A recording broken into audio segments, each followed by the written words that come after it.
galera, bom dia, boa tarde, boa noite, professor Rafael aqui, e na aula de hoje a gente vai falar sobre um dos temas mais polêmicos do currículo de História. A gente vai falar da ascensão do nazismo na Alemanha.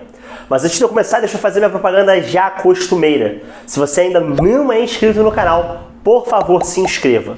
Se você fizer isso, se você ativar o sininho, você vai ter notificações sempre que eu postar um vídeo novo, seja uma aula, seja um vídeo de conteúdos exclusivos sobre o Enem, seja algum vídeo sobre curiosidade histórica. Então, se você chegou até aqui, se você gosta de história ou está estudando para o Enem, por favor, se inscreve. É vantagem para você e é vantagem para mim também. Para além disso, me segue aqui embaixo nas minhas redes sociais, tudo aqui embaixo. Se você me seguir no Twitter, você vai ter acesso a uma série de fios históricos que eu costumo fazer por lá, sobre temas variados e normalmente sobre temas que eu trato em vídeo aqui. Para além disso, no Instagram eu discuto vários elementos, dou várias dicas de filmes e conteúdos históricos. No Telegram eu disponibilizo para vocês uma série de materiais exclusivos, exercícios, vídeos, aulas, textos de apoio para você que vai fazer o vestibular. Então me segue por lá que você só tem a ganhar, inclusive até rimou.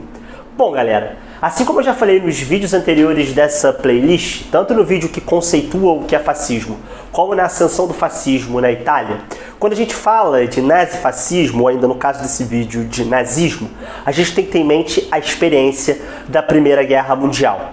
Basicamente, a Primeira Guerra Mundial foi desastrosa para a Alemanha. Entender a participação da Alemanha na Primeira Guerra Mundial ajuda a gente a entender a ascensão do nazismo na Alemanha. Em 1918, o Kaiser Guilherme II abdica de seu trono. E tem lugar, então, a chamada Primeira Revolução Alemã, cujo resultado último vai ser a proclamação de uma nova forma de governo para a Alemanha, em 1918, a chamada República de Weimar. Nesse novo regime republicano, com essa nova Constituição, a partir de agora a Alemanha se tornava uma república. A hegemonia nesses primeiros anos da república foi de um partido de centro-esquerda chamado SPD, ou ainda o Partido Social Democrata da Alemanha, traduzindo livremente. Essa hegemonia da centro-esquerda ela vai ser contestada, tanto de um lado pela extrema-direita, como de um outro lado pela extrema-esquerda. Essa primeira Revolução Alemã vai ser seguida, em 1919, de uma grande força do socialismo na Alemanha. Especialmente em 1919, com a Revolução Espartaquista, que também é chamada pelos historiadores alemães de Segunda Revolução Alemã. Liderada por Karl Liebknecht e Rosa de Luxemburgo, essa segunda Revolução Alemã, ou ainda a Revolução Espartaquista, vai chegar a proclamar uma república socialista na província da Baviera. Naquele momento, em 1919, o governo do SPD, completamente desesperado, vai pedir apoio a milícias armadas de nacionalistas alemães, conhecidas como Freikorps. Essas Freikorps vão ser liberadas pelo governo de centro-esquerda para combater os espartaquistas. Essa revolução termina com o triunfo das forças do governo em aliança com essas milícias armadas. A Revolução Espartaquista aponta para o governo de Weimar e para o governo social-democrata que havia uma ameaça em curso na Alemanha.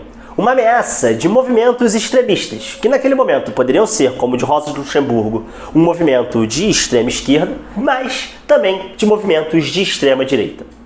Tendo isso em vista, e tendo em vista a destruição que a Primeira Guerra provocara na Alemanha, tornando a Alemanha um cenário propício para essas soluções extremistas, o governo alemão vai nomear e vai indicar uma série de membros do seu exército, das suas forças armadas, para se tornarem espiões dentro desses movimentos extremistas.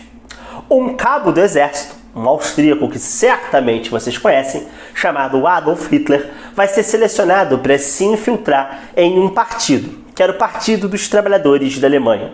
Um partido de caráter extremamente nacionalista e extremamente antissistema. Hitler, então, começa a frequentar os encontros desse partido, que se organizava numa cervejaria em Munique, e vai começar a se identificar com essas ideias nacionalistas. Rapidamente, as lideranças desse partido, que era minúsculo na Alemanha naquela época, vão reconhecer em Hitler um incrível orador. Naquele momento, por volta de 1920, Hitler se filia ao partido. Em 1920, com Hitler já fazendo parte desse grupo político, o partido troca de nome. Deixa de ser o Partido dos Trabalhadores da Alemanha e passa a ser o Partido Nacional Socialista dos Trabalhadores da Alemanha. E é aí que surge a expressão, o nome nazismo. Nazismo é um acrônimo, uma junção de dois termos. O NA significa nacional e o ZI, o de nazi, significa socialismo.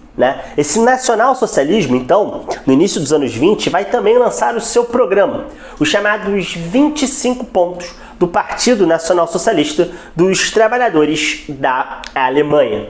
Nesse programa, basicamente, eles vão estabelecer as bases ideológicas e políticas do que era a proposta do nacional-socialismo. Entre os pontos desse programa, a gente tem, por exemplo, o estabelecimento do antissemitismo, a gente tem o estabelecimento do nacionalismo e da grandeza do povo alemão como o norte desse Partido Nacional Socialista, e também o Tratado de Versalhes, ou ainda o combate ao Tratado de Versalhes como uma das principais causas da falência e da crise política que a Alemanha vivia naquele momento.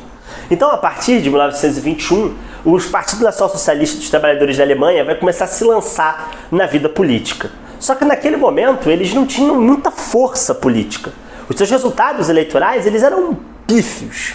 Em 1923, tendo isso em vista e muito distante de alcançar o poder, o Partido Nacional Socialista dos Trabalhadores da Alemanha tenta organizar um golpe a partir de Munique, que vai ficar conhecido por isso como o Putsch de Munique. Putsch, em alemão, é uma palavra que designa um golpe que dá errado, ou ainda um pequeno golpe. Em novembro de 1923, Hitler e seus seguidores, organizados a partir de uma milícia que servia ao Partido Nacional Socialista dos Trabalhadores Alemães, ASA, tentam organizar um golpe para tomar o governo da capital, Berlim. A ideia de Hitler era promover, a partir de Munique, algo parecido com o que Mussolini havia feito em 1922 em Roma, uma espécie de marcha sobre Berlim. Só que esse putsch dá incrivelmente errado. O apoio que eles haviam conseguido de véspera de Gustav von Kahr, que era o camarada que governava Munique, vai dar para trás e eles vão acabar sendo, em sua ampla maioria, presos. Inclusive o próprio Hitler. 16 dos nazistas são mortos e o Partido Nacional Socialista dos Trabalhadores Alemães vai transformar isso num grande martírio. Hitler vai ser julgado em 1924 e vai ser condenado. Só que, curiosamente, ao contrário do que se esperava, uma pena superior a 10 anos de prisão, Hitler é condenado e vai acabar cumprindo pouco mais do que 9 meses na cadeia. Muito em função do fato de que Hitler vai encontrar um ambiente no seu julgamento e na prisão muito favorável às suas ideias.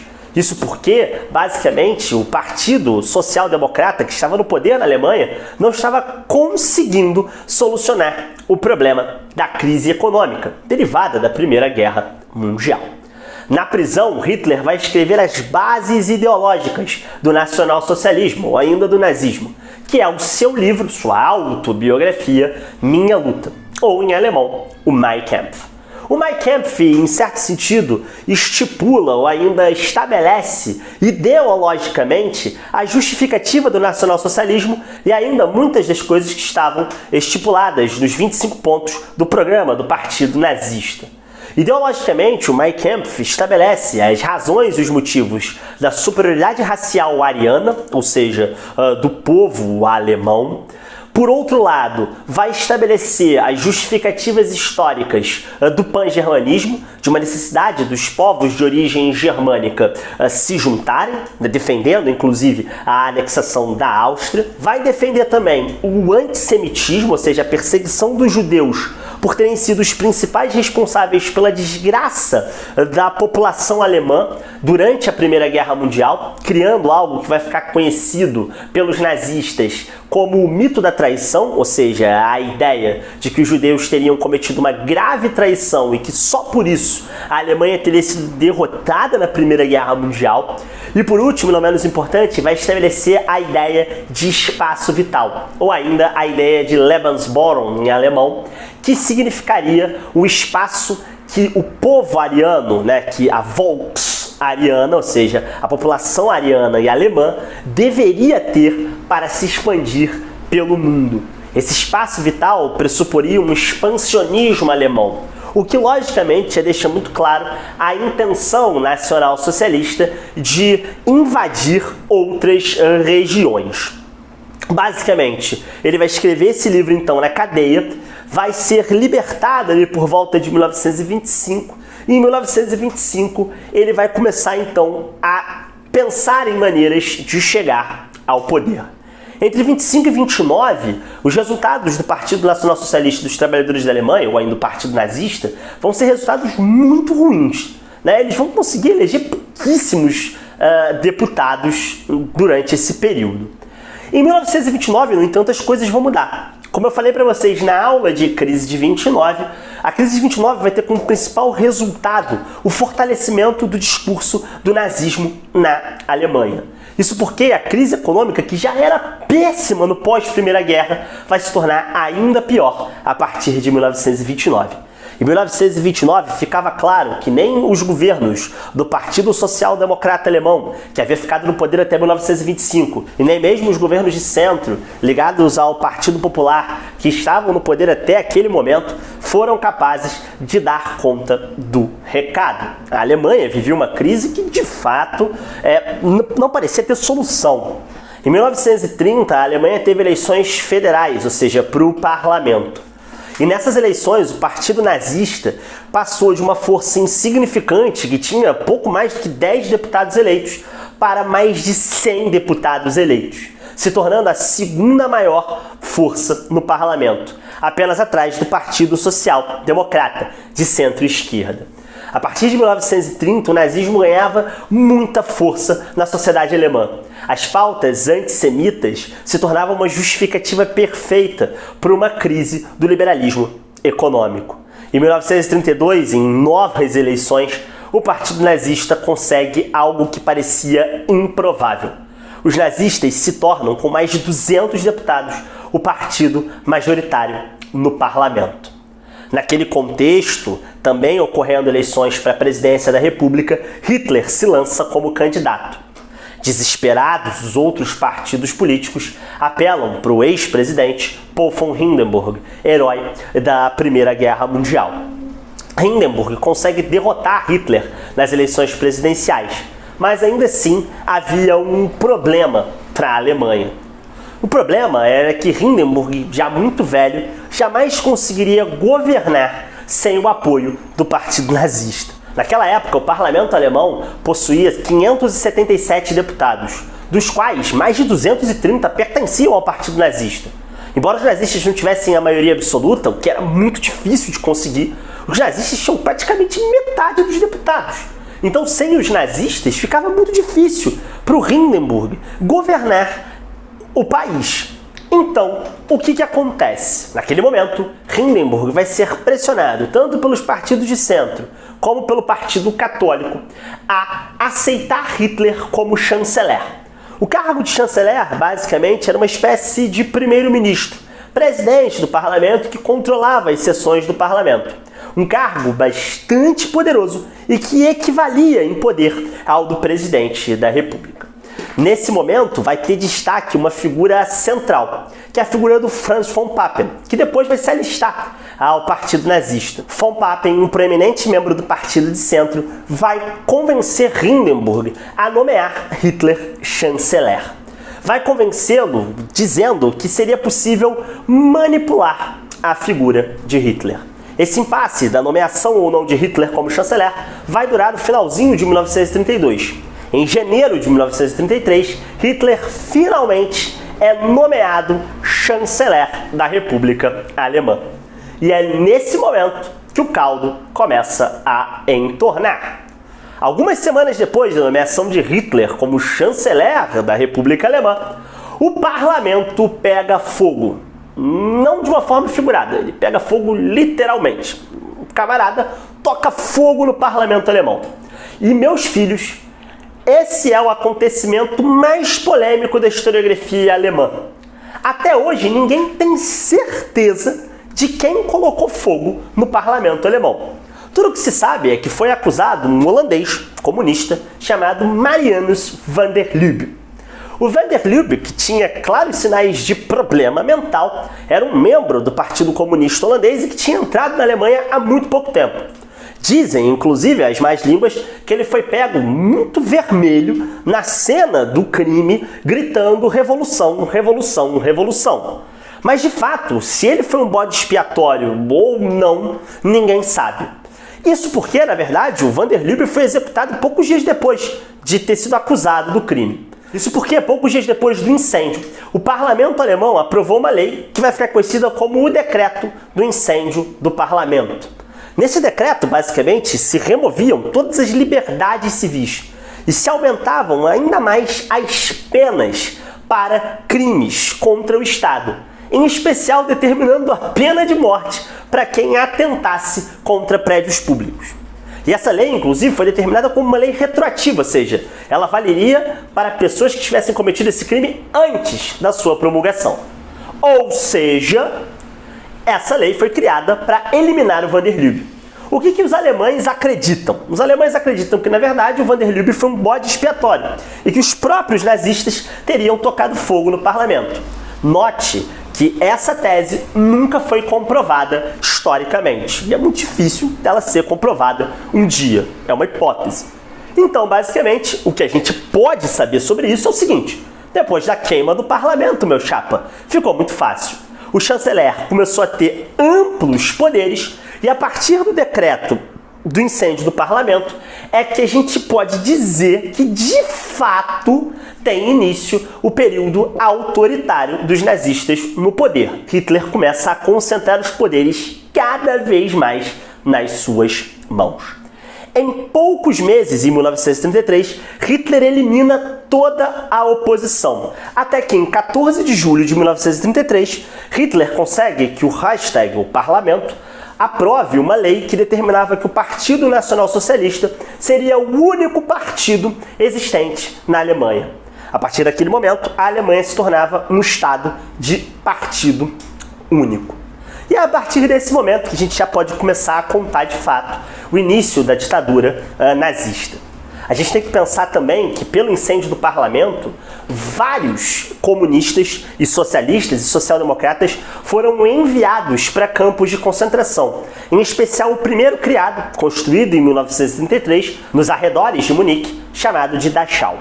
Os campos de concentração, inicialmente, inclusive, não tinham o objetivo de comportar e de abrigar os judeus, mas sim, de fato, o objetivo de abrigar presos políticos.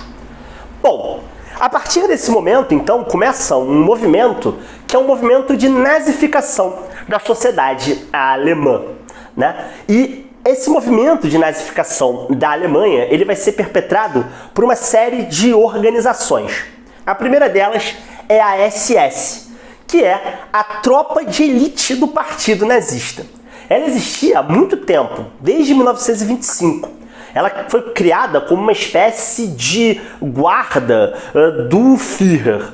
Com a ascensão do nazismo ao poder, a SS ela vai começar a se dividir em outros ramos.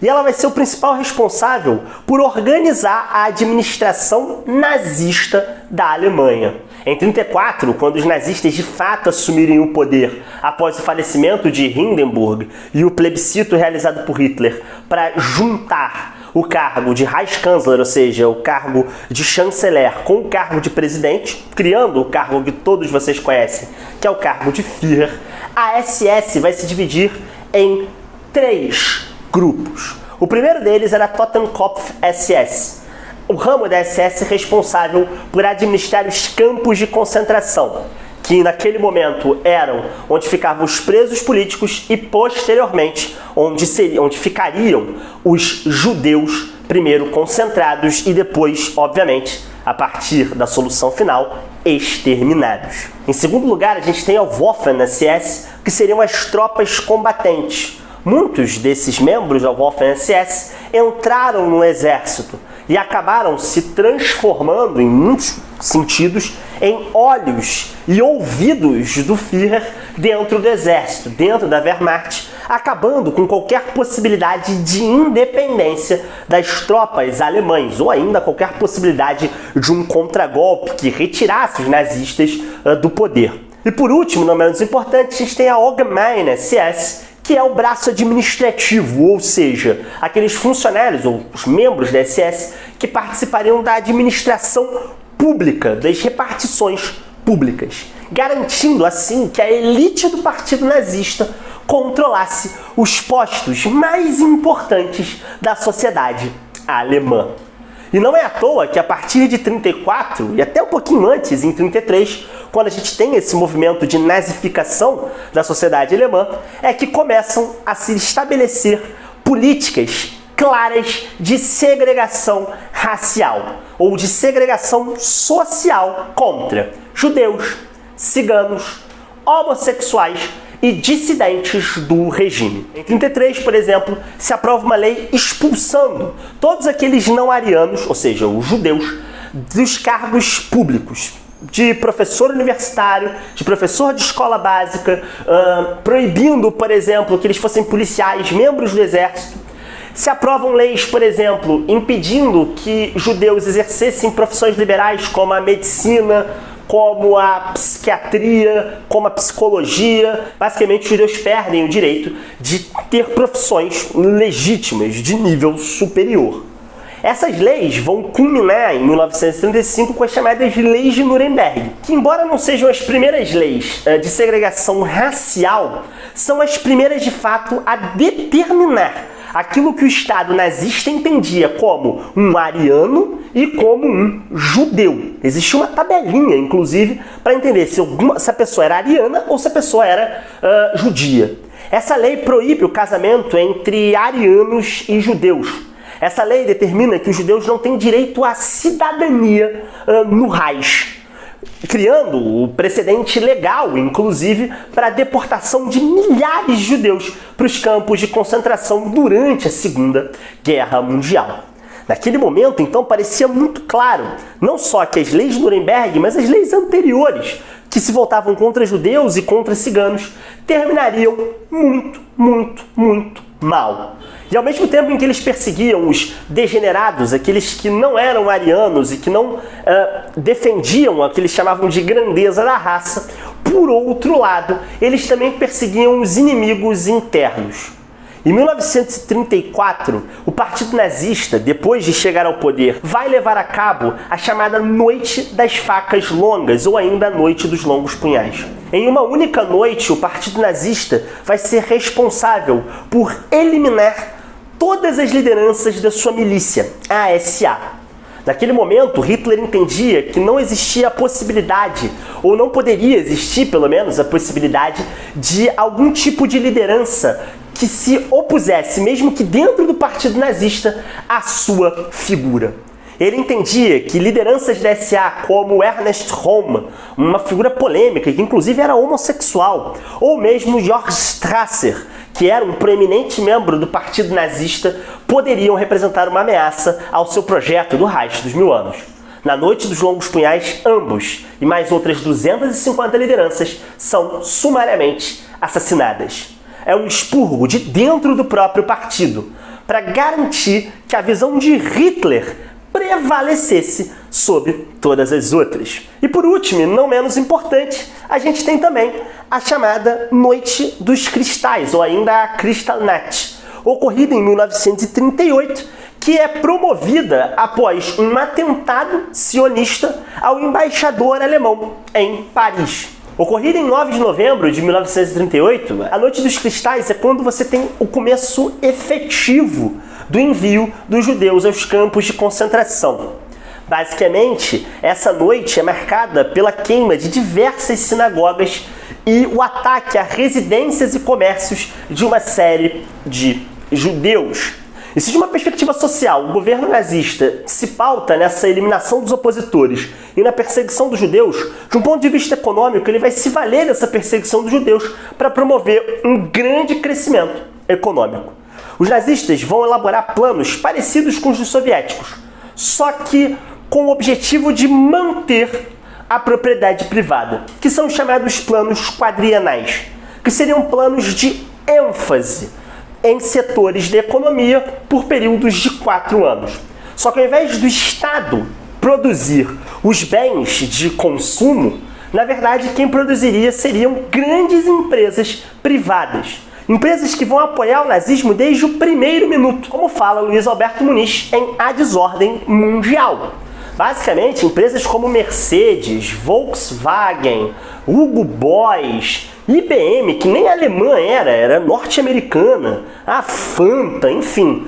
Uma série de empresas vão apoiar o Estado nazista em troca de contratos bilionários de concessão de produtos para o governo. Isso vai dar origem a um movimento de cartelização da economia alemã, uma característica do Estado corporativo nazista, ou seja, as grandes famílias, a grande burguesia alemã vai se valer do poder e da ascensão nazista na medida em que vai enriquecer enormemente. Por outro lado, os alemães também vão levar a cabo, a partir de indústrias como a ThyssenKrupp, o rearmamento da Alemanha, rompendo completamente com o Tratado de Versalhes. Inclusive, uma das primeiras medidas que Hitler adota ao chegar ao poder é a realização de um plebiscito para saber se a Alemanha rompia ou não com os ditames do Tratado de Versalhes.